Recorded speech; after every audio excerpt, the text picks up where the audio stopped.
You mentioned earlier that diabetes is nothing but a numbers game. Can you elaborate? Sure. Diabetes, as we discussed, is a complex disease, but it can be broken down into simpler components. Let's start by opening the diabetes office visit by tapping on the little green icon. I'd like for us to visit the goal setting portion first, and it's the little icon onto the left side. And by touching that, it'll take us to goal setting. You'll notice the grayed out area. This is recommended targets. Perhaps your doctor may say, gee, for the time being, I'd like to have that target goal at 8. By setting these target goals, you've simplified your diabetes care.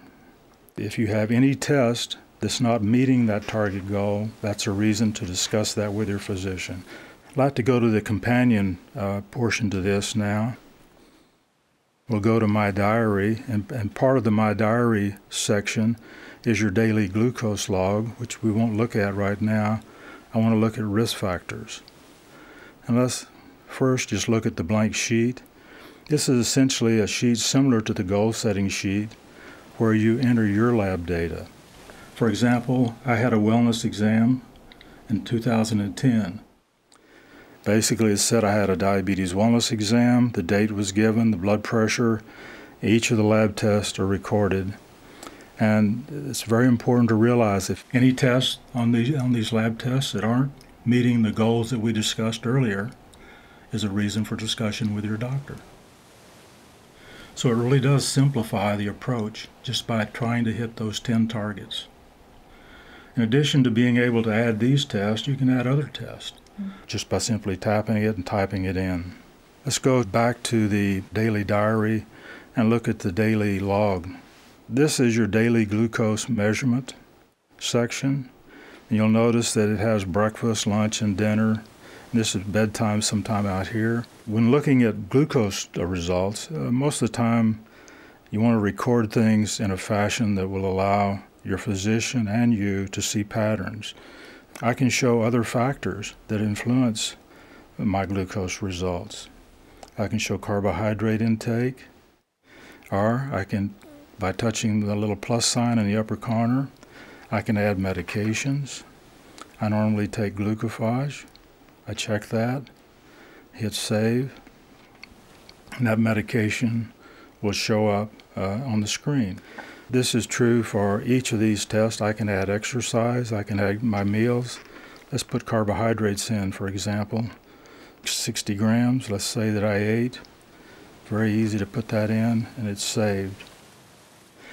Another point about this, if we look at medications, I've included all of the various insulins, oral medications, and other medications such as Byetta and some of the newer drugs. There's also in each one of these sections another category for adding medicines that have not quite come on the market yet. If you have a problem with things getting a little bit too cluttered on this, it's quite easy to remove any of the items by just touching delete.